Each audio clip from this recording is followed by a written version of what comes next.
In 5 easy steps, I'm going to share with you how to create sewing patterns using your favorite clothes. So if you're ready to see how to clone your favorite clothes, then I'm ready. Let's go. My name is Juliet Uzor of sewsonatural.com, and if you are someone who loves to create your own clothes, own your style and showcase them shamelessly and fearlessly for everyone to see, then this is the right channel for you. So don't forget to hit that subscribe button if you are new to the channel. So for the purpose of this video, I'm going to be focusing on my favorite t-shirt. This t-shirt is my go-to all the time, and we're going to use this to create a sewing pattern. It will be a basic sewing pattern. However, the principles that I'm going to share with you in this video would apply to any item of clothing in your wardrobe. So we're going to get started on this project, and all the key items that are used in this project are linked in the description box below. So go ahead, click on that link in the box below and it will take you straight to where you can get your hands on these items. So the first thing you want to do is to give your item of clothing a very good steam press, just to make sure that there are no creases at all when you create your pattern. The next thing to do now is to draw a straight foundation line, and this would be the basis of your pattern. You want to use a nice large piece of paper for this. The next thing now is to fold your item of clothing into 2 halves. You want to have 2 sides that are symmetrical. You don't want one side bigger than the other side. So as you can see, I'm folding it and making sure that both sides are equal. Then I am placing a pin, identifying where the center back is by putting a pin where the fold line is, and then doing the same thing in front. So you can see that I found the crease line where I have the center front line, and I'm marking it using a pin. I could have used a pen, but I don't want to leave any marks on my white t-shirt. Same thing is happening right at the hem of the t-shirt, and I'm marking it with a pin. So if you are cloning an item of clothing that isn't white, then maybe a chalk would do.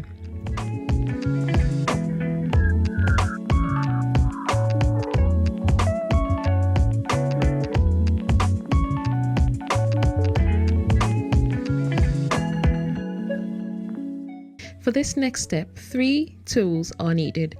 A tracing wheel, which is really very easy to access, a pencil, a sharp pencil you need, and you need a ruler. The ruler is important for drawing straight lines. You don't really want to, just to get accurate straight lines, it's best to use a ruler. I also use my ruler to make sure that my fabric is nice and flat. So you trace along the outline of your garment, the t-shirt in this case, and for those seams, wherever you have 2 parts joined together, you need to use a tracing wheel along the stitching line, which is that line where 2 things join together, and that's what I'm doing here. So I'm tracing along the actual line. Do not worry about your fabric or your garment getting destroyed. No, it doesn't matter, because it forms tiny little holes, and that hole can easily be fixed when you press your item of clothing. So ironing it with some steam would get rid of the holes. Next thing to do now is to trace along the neckline. As you can see, the tracing is happening exactly at the seam line. So that's the top line and not the bottom one.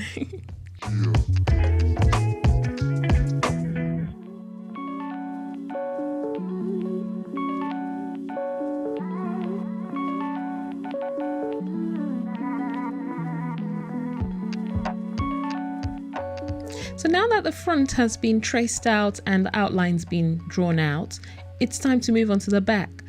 Now the front and the back armholes and necklines are completely different. They have different shapes and need to be traced completely differently.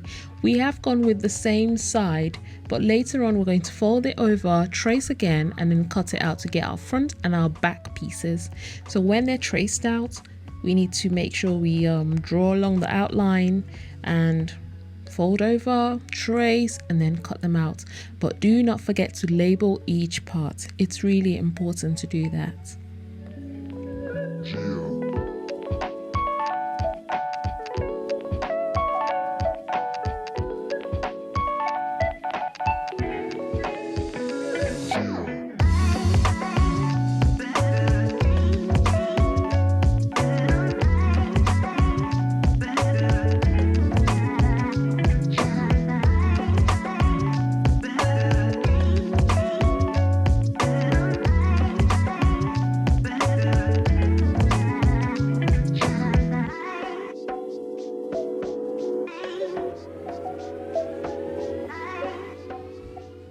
So we have our front and we have our back pieces now.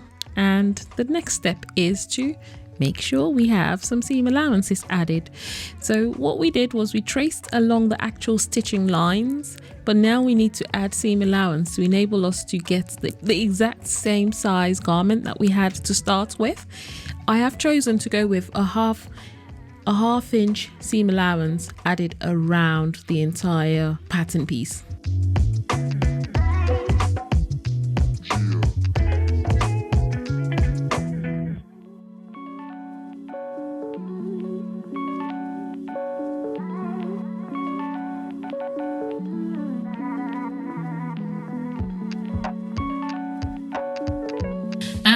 If you are getting value from this video so far, do click on the like button because it really does help me. Thank you.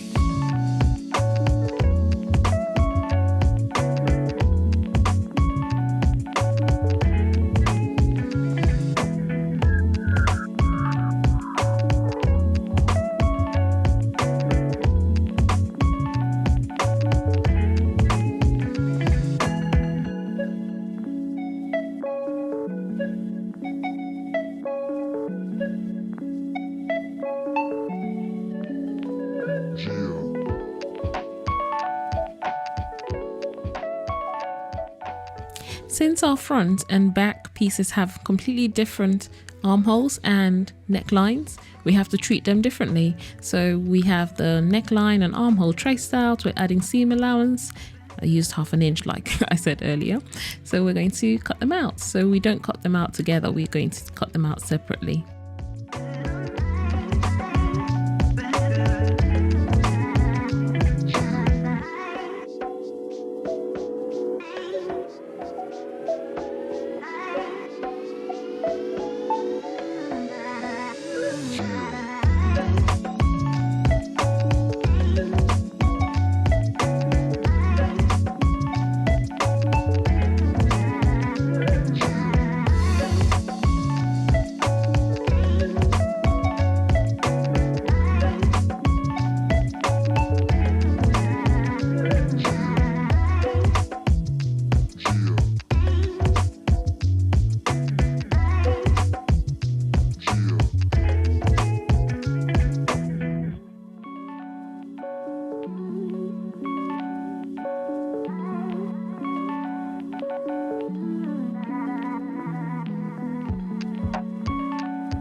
The 4 steps have been completed and now we're on to the 5th step. This 5th step requires you to isolate all the small pieces. So I'm talking about the sleeves and the collar, that type of thing. If you've got collar, if you've got a neckband, in this case we've got a neckband, whatever other little pieces you have to treat them, you have to isolate them. You can't draw them out together as one. So now I have a straight line and I'm tracing around one side of the sleeve and then the other side of the sleeve. One's the back and then the other's the front. So when you're done tracing out the front and the back parts of the sleeve, the next thing to do is to do step 4 again, which is to add seam allowance.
following in the same thing that I mentioned earlier, which is to isolate the smaller parts. I'm doing the same thing here with the neckband, and for t-shirts I construct my neckbands completely differently.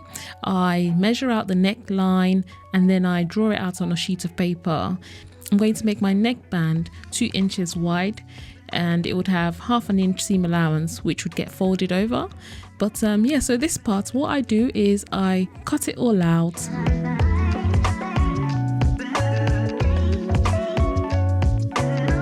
And then I mark 1 centimeter on one side, draw a slanting line to the base of the neckband, and then I reduce it by 1 centimeter again, because I want it to be nice and flush with my neckline. I don't want it to gape. I have a video showing how to create a neckband for a V-neck t-shirt, so I'll leave the link here in the description box below. The next tutorial video that will be here on the channel will show you how to construct a t-shirt using the sewing pattern you've created. I have some really useful tips for working with stretch fabrics that I think you'd find useful. So click on the link here on the screen and I'll see you in the next video. Take care and all the best. Bye!